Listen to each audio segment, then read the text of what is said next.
Kiev troops destroy Russian troops with successful operations. Before the counter-offensive in recent days, Ukrainian commanders have been conducting tactical form of operations on a 900-mile front line stretching from Kherson province in the south to Luhansk and Donetsk regions in the east. Last week, Ukrainian troops recaptured more than 10 square miles around the eastern city of Bakhmut in their first significant advance in months. There were reports of ongoing street fighting in the city center, where Russian infantry units and mercenaries from the Wagner Group tried to attack Ukrainian positions. Ukraine controls a small piece of land west of Bakhmut. The commander of the Ukrainian ground forces, Colonel General Oleksandr Syrsky, said that Bakhmut defense continues. They systematically destroy Russian artillery systems and armored vehicles in night missions, often using drones. The apparent plan is to reduce Russia's battlefield potential during the advance of newly formed Ukrainian battalions equipped with Western main battle tanks.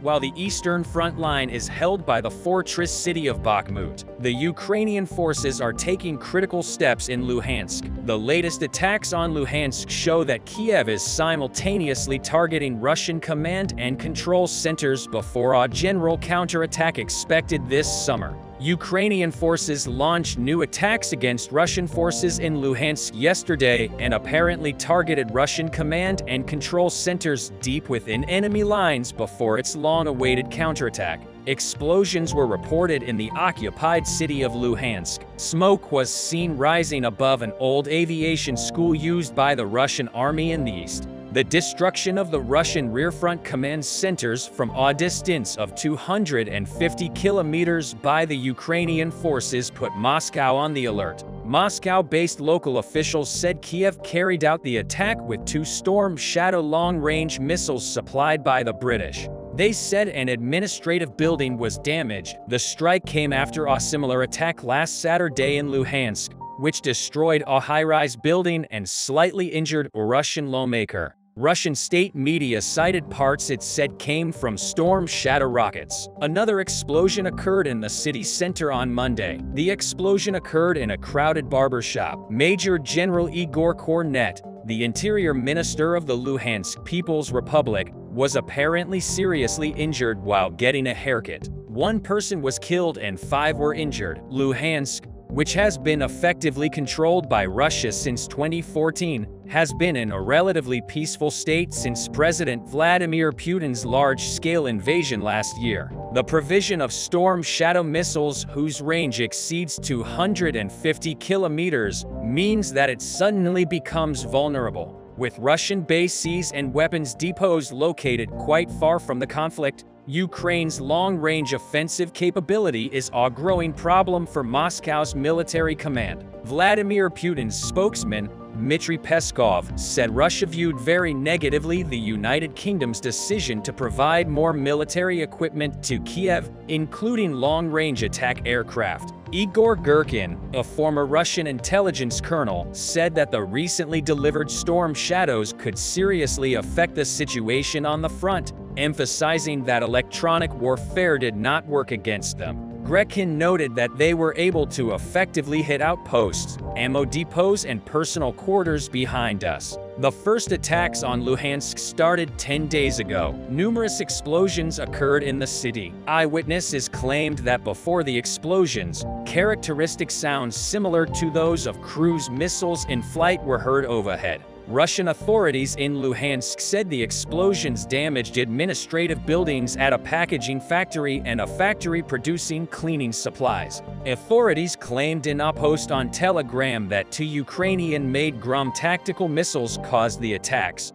The alleged attacks have sparked speculation among analysts that Ukraine may have used a new longer-range missile. The main reason for these speculations was that the city was far from the Ukrainian positions. Ukraine fires the world's most advanced air-launched decoys to bait and deplete Russian air defenses. The Ukrainian armed forces used an American ADM-160 decoy missile during an attack on Luhansk. The attack took place in the evening when the entire Luhansk People's Republic celebrates the Republic Day during an ongoing missile strike in eastern Ukraine. The wreckage of a US-made ATM-160 miniature air launch trap was discovered in Ukraine. The remains of Mallard were found near a Ukrainian missile strike site in Luhansk, eastern Ukraine. Yesterday, images of the wreck surfaced on social media. The images soon went viral. It triggered discussions that the Ukrainian armed forces probably used these traps to saturate the Russian air defenses.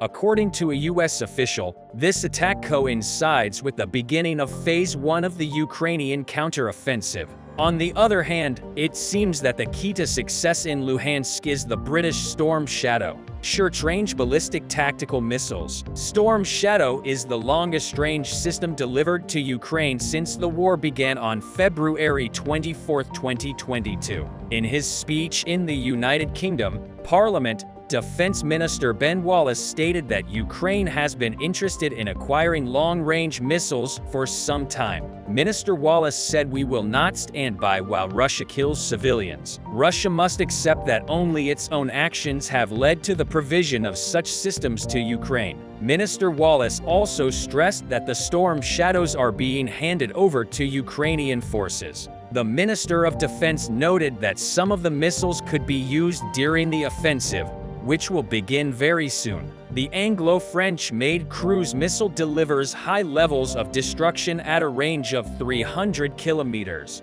It is believed that the London administration received assurances from Kiev that this missile would not be used against Russian territory but to be used in the occupied territory of Ukraine. However, the smokescreen on this issue has not yet dissipated. Storm Shadow, produced as a European alternative to American Tomahawk missiles, can hit sea targets as well as land targets. Russian authorities are reacting to the shipment. The Russian authorities are warning London with the words that you will receive the same response from our army. Authorities claim that they were able to hit the missile fired from warplanes with Buk and Tyre air defense systems. Russia experienced a similar strategic setback last summer when the US delivered multiple truck-mounted rocket launchers with a range of 80 kilometers to Kiev. These precision HIMARS systems were used to blow up bridges over the Dnipro River in southern Ukraine, forcing Moscow to abandon the city of Kherson and retreat from right to left. As a result, the recent attacks on Luhansk show that Kiev is simultaneously targeting Russian command and control centers before a general counterattack expected this summer. The apparent plan is to reduce Russia's battlefield potential until the advancing of newly formed Ukrainian battalions equipped with Western main battle tanks. Ukraine's long-range offensive capability is a growing problem for Moscow's military command. Can Russian leader Vladimir Putin deal with this problem? The war between Ukraine and Russia is deeply shaking. The Eastern Bloc, especially Poland and the Baltic Trio, are in the highest state of military preparation since the Second World War. There are two most critical countries and one city in Eastern Europe. These are Poland and Belarus. The city is Kaliningrad, as anyone can guess. Kaliningrad, which is not connected to the Russian mainland, is one of the most strategic areas of the Baltic region and, interestingly, a Russian city. Geopolitical risks in this region and the risks of the Ukraine-Russia war made NATO need to strengthen its eastern stronghold. Poland's border sharing with both Kaliningrad, Belarus, and Ukraine makes Poland the most critical country in the region and NATO's eastern stronghold. For this reason, Poland seems to have sworn to establish the strongest army in Europe to minimize regional risks. Now Poland is installing and blocking HIMARS systems 50 kilometers from the Russian Kaliningrad border and the Belarusian border. Let's examine the striking details and the preparations in the region after the Russian invasion of Ukraine. Poland is now on the front line. The fact that Poland borders both Ukraine and Russia makes it all feel the heat of the war. That's why Poland is taking a number of measures. Let's take a look at the measures taken by Poland to protect itself from the effects of the war. Poland, one of Ukraine's key NATO allies, plans to deploy rocket launchers on its common border with Russia. The deployment of American HIMARS systems by Poland, close to the borders of Russia's Kaliningrad region, is seen as Warsaw's attempt to show strength. The news comes a day after Blaszczak announced that the U.S. State Department had approved the sale of 800 Hellfire missiles for use in a range of support helicopters. Polish Defense Minister Mariusz Blaszczak said that his country plans to place a series of HIMARS rocket launchers on the Russian border. Blaszczak stated that the battery was purchased in 2019 and the announcement came just after Congress approved 500 HIMARS charging modules for the defense of Ukraine. Blaszczak said in a statement that by the end of 2023, the U.S. HIMARS rocket artillery systems will be at the disposal of the Polish Army's 16th Mechanized Division, which is stationed near the border with Russia's Kaliningrad region.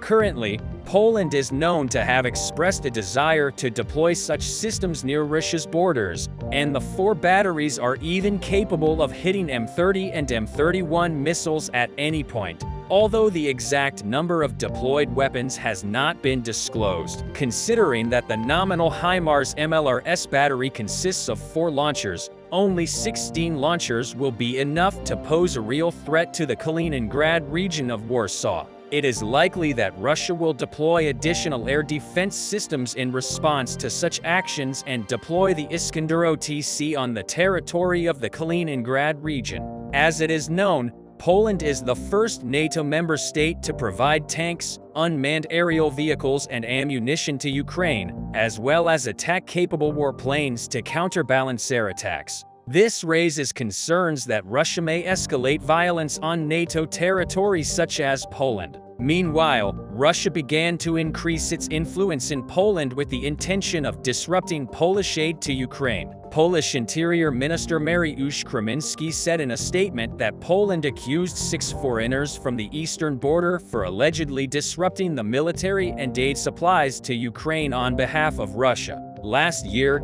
a Polish man was accused of spying on NATO forces on behalf of the Russians. On the other hand, the measures taken by Poland to minimize the effects of the Ukraine war are not limited to HIMARS missiles. Poland has been taking a series of measures since last year. Poland is strengthening its armed forces in response to the Russian invasion of Ukraine and plans to increase defense spending to 3% of gross domestic product. Poland has been on a U.S. arms buying spree over the past few years that pays dividends for NATO defense along the eastern flank. Warsaw is currently on the way to purchase about 100 Apache attack helicopters, along with M1A1 Abrams tanks, Patriot missiles, HIMARS and F-35 warplanes. Also located on the outskirts of Poland's border with Russia's Kaliningrad military enclave, the US-led NATO battle group received further support in the form of new Allied combat vehicles.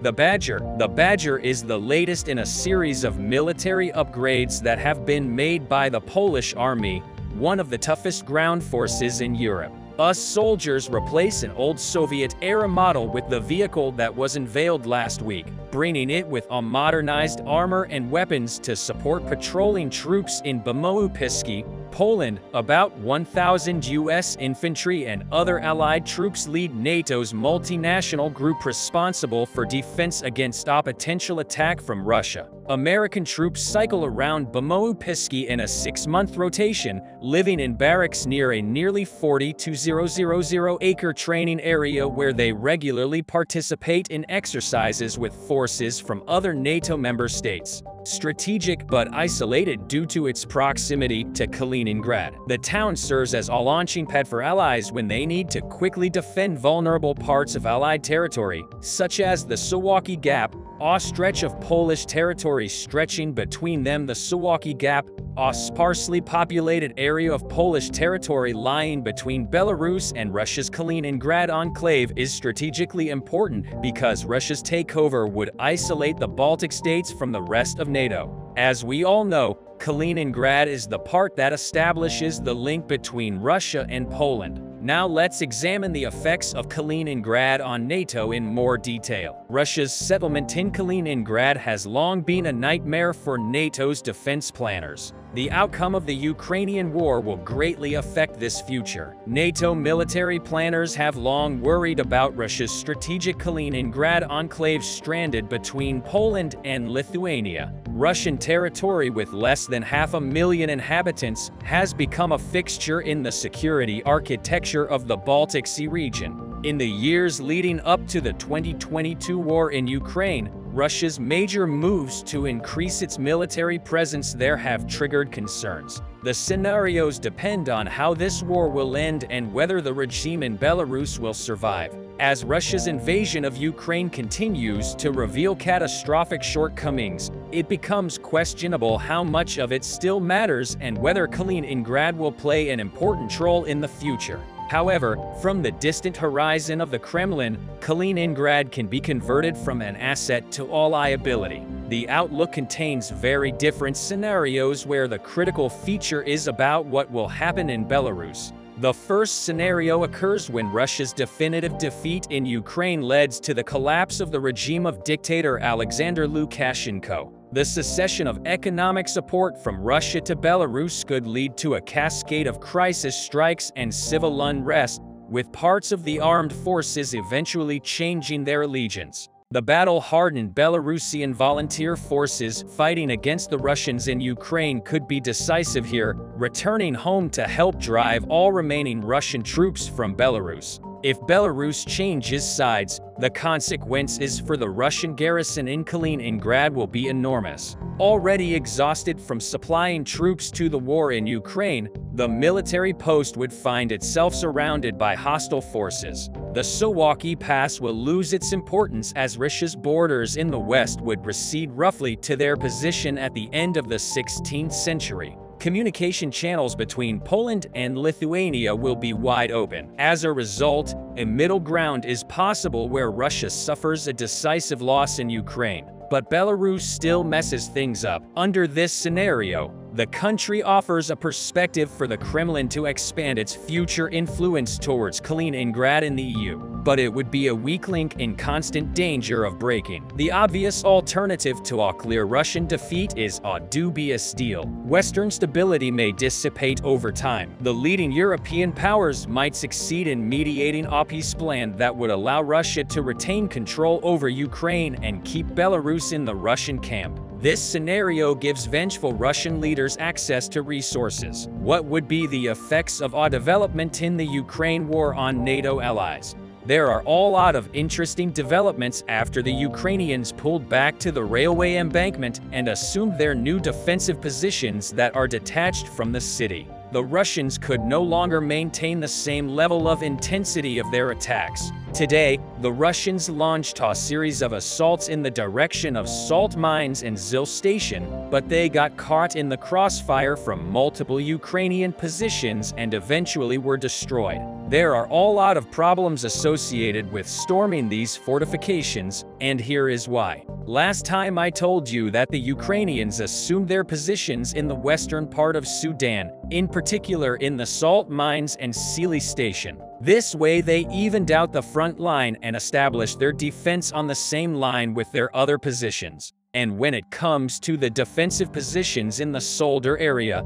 there are 4 positions that are synergistically working to protect one another. At the moment, the Russians can only launch their attacks in the directions of salt mines and Sil station because Blahodatan and Krasnopol are not within their reach. Local geography allows the Russians to attack Sil station only from the southeast because there is a small forest and a garden in this area that helps to conceal their troops during the attacks. The Ukrainians are maintaining their positions on the outskirts, and in order to get to the Ukrainian side, the Russians would need to cross an open field. And what complicates the situation a lot for the Russians is that the Ukrainians in the salt mines have fire control over this segment of the ground. The only way to avoid it is to attempt to enter the Sil station a bit to the north. However, if we look at the topographic map, we can see that the Russians would emerge from behind the hill and expose themselves to the fire from Krasnopolianski. This significantly complicates the situation for the Russians, as there are attacks will always be counted from two sides, either Krasnopol, Polivka, Intel Station, or salt mines and seal station. In order to alleviate their tactical disadvantage, the Russians have established their positions on the local heights along the tree belts 2 kilometers away from Krasnopolivka. This way they can try to fix Ukrainian troops in Krasnopol and keep them busy while another group is trying to attack Seal Station from the southeast. And this is exactly what happened today. Ukrainian General Staff reported that the Russians had fired at Krasnopolivka and assaulted Seal Station. However, the assault group was repelled and the Ukrainians remained in full control over this region. When it comes to the salt mines, local geography and infrastructure allow the Russians to attack them only from the south because there is a small river and an open field to the north of it. Some sources indicate that the Russians only control this block of buildings because when they move to the outer streets to the north, for example, not only are they close to the main Ukrainian base, but they are also under fire control of the Ukrainians in Seal Station. The outer streets to the west are also under fire control of the Ukrainians. If you look at the topographic map, we can see that both Blahodatan and these positions are at the same elevation. And given that the street faces Blahodatan almost directly, the Ukrainians have almost all of it in direct vision. Similarly to what we saw in Krasnopolivka, the Russians are trying to undermine the ability of the Ukrainians to work synergistically in order to achieve this goal. They have established their positions in the small forest on the outer part of the hill that they control. From this position, they are firing at the Ukrainians in Blahodatan in order to increase the chances of success of their attack groups in solidarity. Unfortunately for the Russians, this did not work out very well. The day the Russians attempted to attack the salt mines from the south, assuming that they would be covered. But the Russians on the hill failed to do their job and the attack group was destroyed. The reason why the Russians in this small forest were unable to maintain a constant fire is that the Ukrainians employed a cover fire from Krasnohorivka. The outskirts of Krasnohorivka are located only 600 meters from the Russians in the forest, which does not allow the Russians to move freely in the region and makes them the targets of immediate drone attacks. Overall, the Russians have only two viable directions of attacks, both of which put them at the crossfire. In order to minimize the risk, the Russians are trained to fix Ukrainian troops in the surrounding settlements, but achieving a substantial reduction in crossfire proved to be difficult. That is why some sources reported that the Russians deployed their airborne forces in the vicinity of Krasnohorivka in order to fix this problem. But in the meantime, it seems like the Ukrainians will continue to hold this defense line and repel Russian attacks.